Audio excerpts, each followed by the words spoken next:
thrilled to be here. Excited to get back to the regionals for the Huskers, and beautiful venue here. A lot of great teams in this regional, and excited to get going. For Josh and Brett, now that you've had a little time to digest Florida, what's the challenge with them? I think we just got to stay in the zone, not put on guys, no free ones, and I think we'll be fine. Yeah, I think just continuing to do what we've been doing all year, stay on attack and really just attack these hitters and get them on their heels and trust our defense. Josh, kind of on the opposite side of that, when you guys do have guys on base via hit by pitch or walk, how important is it to capitalize on those? I mean, it's really important. We have a good collective approach of how to get runners in when they're in scoring position, and I mean that's basically to just be aggressive early in the count and kind of just trust the work we've put in. And I think if we just do that and just be ourselves all weekend, it's going to be a great weekend for us. For you guys too, how big a deal is it, if at all, to not get onto the actual field until game day warm-ups? Does that make much of a difference? I would say more so maybe for the hitters. For the pitchers, we're just going to go out there. A mountain's a mountain for most of us. So as for the pitchers, no, we'll be fine without getting on the field. Yeah, it's always nice to take BP out there the day before, but I think we're gonna take BP out there tomorrow. So I think we're just excited to get out there and see it. What's the key to keeping the momentum going? You guys are playing every day. You're building up that momentum last week. How do you preserve that, or does it start again? How does that work for you guys to kind of keep your roll going? I think every day, we just take it one day at a time, and every day is a new challenge, and we wake up with a mindset to go win and to go be ourselves and just kind of attack the day and just keep doing what we're about. And I think that's kind of how you ride the momentum. You don't want to ride the ups and downs of a season, but when things start going good, you kind of just think you just stick to what you're doing. Brett, what are the emotions behind getting the ball for game one, making what I would assume is probably the biggest start of your career? I'd say not making the moment too big. Like, it's just another game.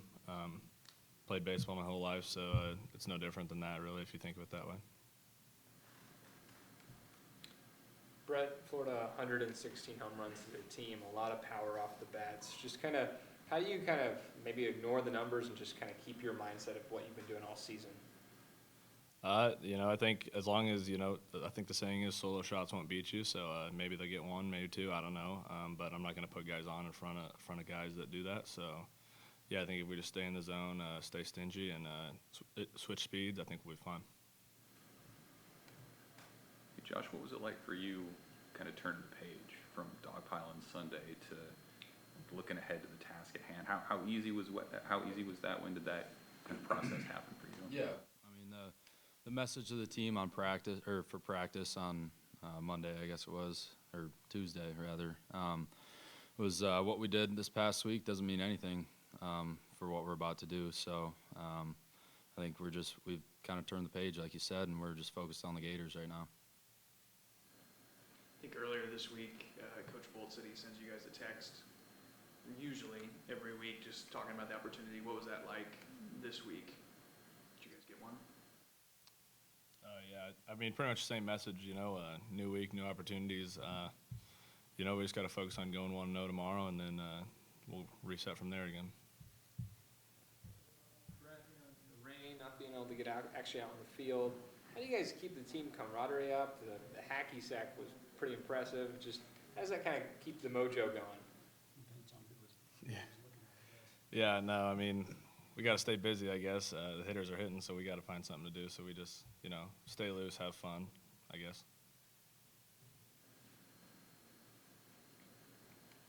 Josh, on the scouting front, what have you seen on tape from this Florida staff? Well, I think we're going to do our scouting meeting, at least from what I'm going to see. We're going to do that right when we get back to the hotel. But I think the message is just kind of be on attack and not be afraid of anyone, and just trust the work that we've done and not worry about them. We'll stay focused on us. Josh, kind of going off of that question, You guys were playing against your backs against the wall in the Big Ten tournament. How important will it be to win the first game tomorrow? I mean, it's really important. Gives you the best shot to win, but I guess, you know, anything's possible, and we're just going to take it one day at a time. Josh, what would you say was the value of last week just in terms of the offense, kind of taking that next step collectively? Did you guys find something you feel like last week that can carry over? I wouldn't say we necessarily found anything, but I think when, you know, after that nightmare game on Tuesday night, we all just kind of had to hit the reset button, and I think just, I would say, I mean, stick to our approach, and maybe that was being a little bit more aggressive because we kind of got caught on our heels, and as long as we're the aggressor, I think we got a good shot against anyone. To either one of you guys, any message that some of the guys Kyle Perry's been in 2 regionals, some of the guys who were here in 21, either messages that they've shared or just kind of what that has been in the clubhouse? I don't think I've heard much about it. Like I said, it's just another game, really, if you look at it that way. It's a game of baseball, no matter what stage it is or place it is. Like, we're just going out there to play our game. Brett, how are you feeling? I know you got in Sunday. Did that Yeah, I feel good. change anything? No, I feel good. Yep. Yes. Coach Bolt, from the perspective of last or 2 years regional, what do you think you learned from that experience now that you're in it again now as a head coach?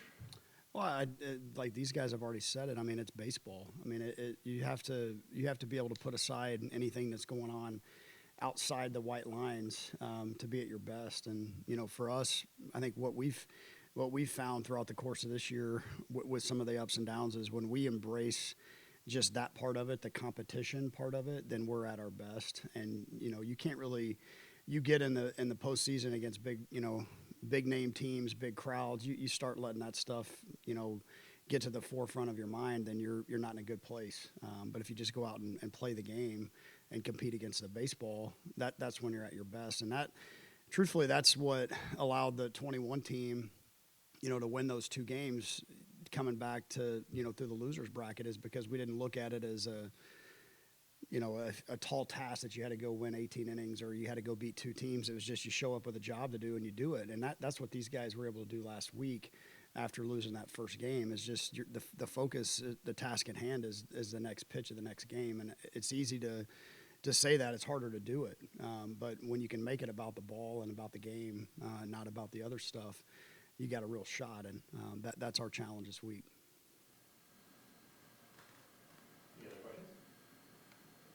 We can talk to coaches, or I didn't know if like, is this the player session or is this the coaches? No, it's the whole thing. Oh, the whole thing. All right, I guess it doesn't matter.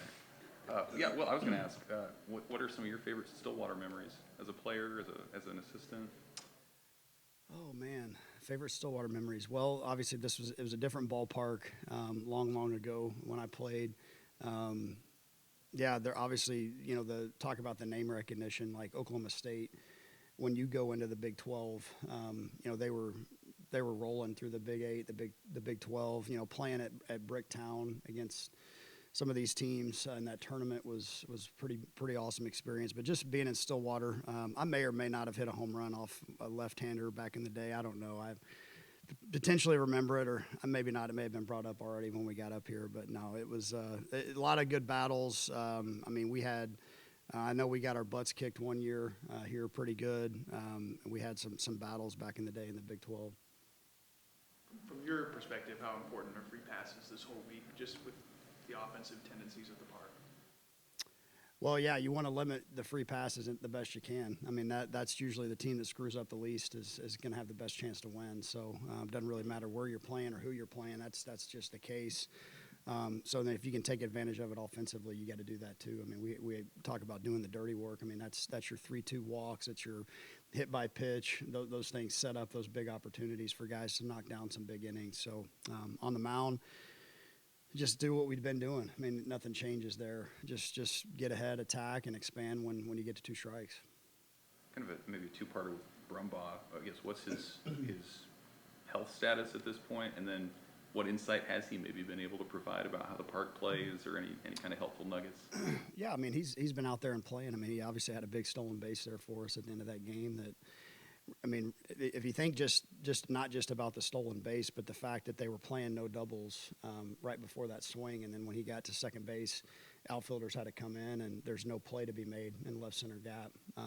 Would there have been anyway? I don't know. Gabe hit it pretty good, but that was an awfully big play in the game that he was ready for. So I'm sure he'll be ready to rock. Is he feeling 100%? Probably not. I would say most of these guys probably aren't 100% this time of the year either. But talked about the ballpark being offensive. He talked about the grass, how beautiful it is. He wasn't wrong about that one. But yeah, we're, if and when we get to play Oklahoma State, we'll maybe ask a few more questions. What have you seen from Liam Peterson, and what can you expect from Florida? He got a great arm. I mean, top 100 player in the country for a reason. Very easily could have signed a professional contract and not be in college right now. Really good fastball. He's been really, really good here of late, especially the last month of the season. We've got that fine line of being ready to hit, but also swinging at the right pitches is going to be big. And, again, just understanding that if we really focus in on what we need to do at the plate, then we don't spend a whole lot of time thinking about the opponent or the other pitcher. It's just more about what we can do. Coach, this mindset of just another baseball game, Yeah. I guess sometimes easier said than done. Is it something that you try to instill in your players? Is it a characteristic you look for when you're bringing guys in to begin with? How does that shape up? It starts when we first start training in the fall, and it's not just about taking ground balls, bullpens, and taking batting practice. It's the mindset that it takes to win. And we're pretty process driven at Nebraska. Just, we practice with joy and intent so we can play hard, fast, and loose on game day.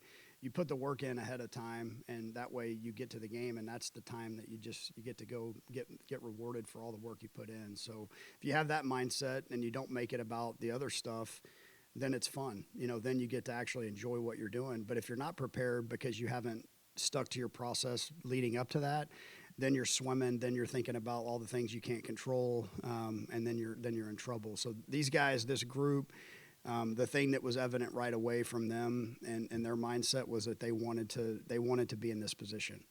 They wanted to be sitting in these chairs right now. They wanted to be having this practice today. They wanted to be able to be part of a group that won and won championships. And so we have one. You get that taste and that feeling, you want more of it. And so that you have to have that collectively in a group.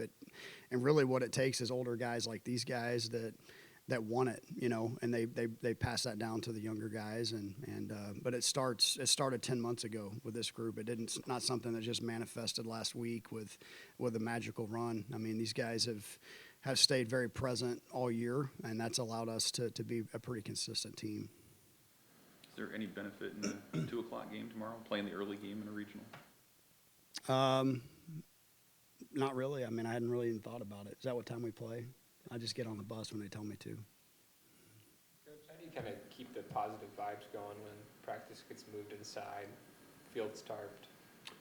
Yeah, you just do whatever. You just show up and you got a job to do, whatever that is. So I know we'd all like to have gone out on the field, but there's been plenty of time. I mean, we hit in the cages all last week. There wasn't a single day that we hit on the field last week. So it's just kind of part of being a baseball player. And then for Florida, just the bats, the home run numbers, the record may not show how dangerous they can be offensively. Just kind of how are you guys preparing from that from a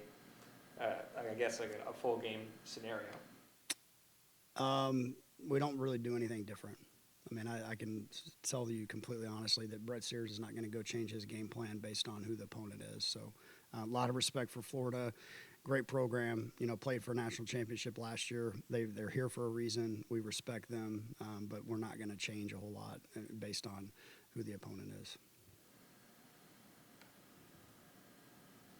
Any other questions?